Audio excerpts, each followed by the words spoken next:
So today I'm talking about a super important topic in the exit planning process, and that is business continuity. What happens to your family, your employees, your business, your customers if you exit before you plan to?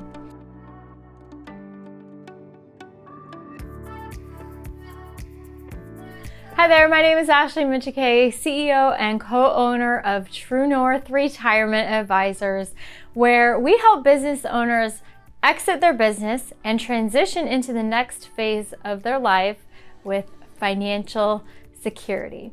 In last week's video, I introduced you to the topic of business continuity. So there's a link in the description below to go ahead and watch that video, which I would suggest doing as a primer to this video. But what I'm going to do today is I'm going to actually go through with you a sample business continuity plan. Looks like this. We're going to go through this puppy. We're going to see what is included in it. You can create one of these on your own. We also here at True North, we create these for clients. The very first page of the business continuity instructions. This is a letter to your family. Oh, how nice would it be that your family has a detailed, heartfelt letter from you when you exit your business unexpectedly. The next page, you're going to list your trusted advisors. So you would list financial advisors, exit planning advisors, your CPA, your business attorney, insurance agents. So it should be very clear how to find these people so that we can bring them in soon after and have them assist with the implementation of the business continuity plan. Next up, this is who should be contacted immediately following death or incapacitation. So, for example, my spouse, significant other should contact so-and-so first for help with working through business issues. So this is the primary person that they should reach out to. Now, if your spouse is not heavily involved in the business, it may not be clear to them who they should contact. So we need to spell this out in detail. Also, you want to designate someone who's going to take over and fulfill your role, even if temporarily, until a permanent replacement is found. That is also included here.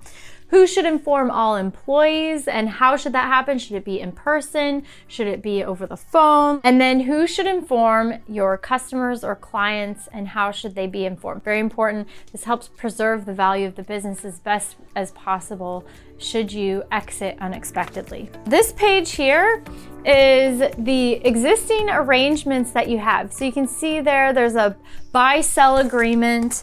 This is also where you would list any business-owned insurance, any personal insurance policies, estate planning documents that are related to the business, buy-sell agreements. I already mentioned that. So you would put a description here. You would put where the date that these were implemented, and then where they can find a copy. So we got to know where to find these important documents should you exit unexpectedly. This page here addresses disposition of the business. What do you want to have happen? Do you want to transfer to an inside person? If so, we need to know who that person is or who those people are. Do you want to transfer to an outside third party? This is where you would list also people who have expressed interest in purchasing your business in the past. We want to list who they are, what their connection is, who they're associated with. Also, you can specify in this section the minimum price that you want to receive for the business.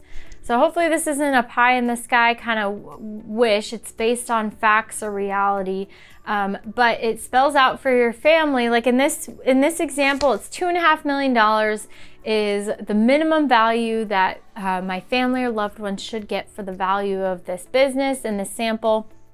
And so that way your business knows, or your family knows, not to accept some lowball offer if the business is worth much, much more than that.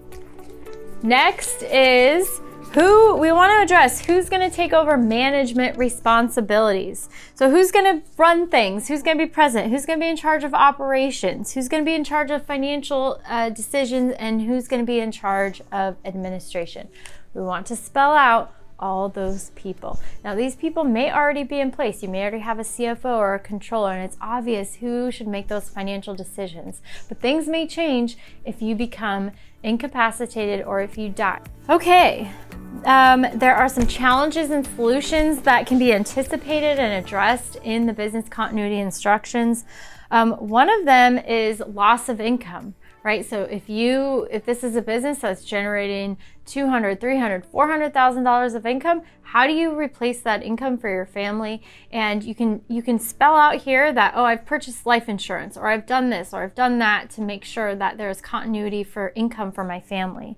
Obviously, in most cases, when a business owner dies unexpectedly, particularly a closely held business, the value of the business erodes. And so we can address some of these challenges and what you as the business owner have done to help prevent that from becoming catastrophic. So those are all outlined right here. A lot of times, especially if you have business lines of credit, bank loans, things like that, those can be catastrophic if the bank says, oh, well, Joe's no longer running the business. Sorry, we're going to call that loan right now and you're going to have to pay us back. There's no process in place to make sure that, weeks don't go by before someone can access that important data, if ever. So we want to address that here.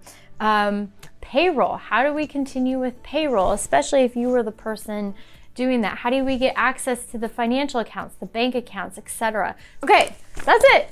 So business continuity instructions.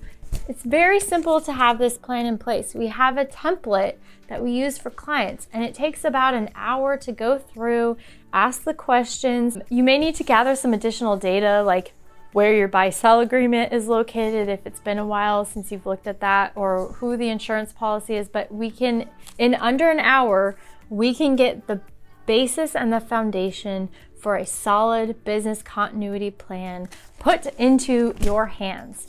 Okay, so now that we have the business continuity plan in place, what do we do with this baby? We want to keep it in a safe place. So it's important that, for example, you have with your spouse, that's the primary person who should know, or if you have a co-owner, that other person should know where this can be found. It's also a very good idea to give a copy or two to your most trusted advisors. Thank you so much for watching. My name is Ashley Micciche, and I look forward to seeing you next week. And before you go, please like, comment, and subscribe to this channel. We put out new videos every single week, all with the intention of helping you transition to the next phase of your life with financial security and exit your business on your timeline and your terms. Thank you again for watching, and I will see you next time. Woo! You see it? Cool. It's like, no, it goes so much deeper than that. Okay, and here's where you tell your peeps, what do we do with this baby? I don't know. Okay, no, I do. Well,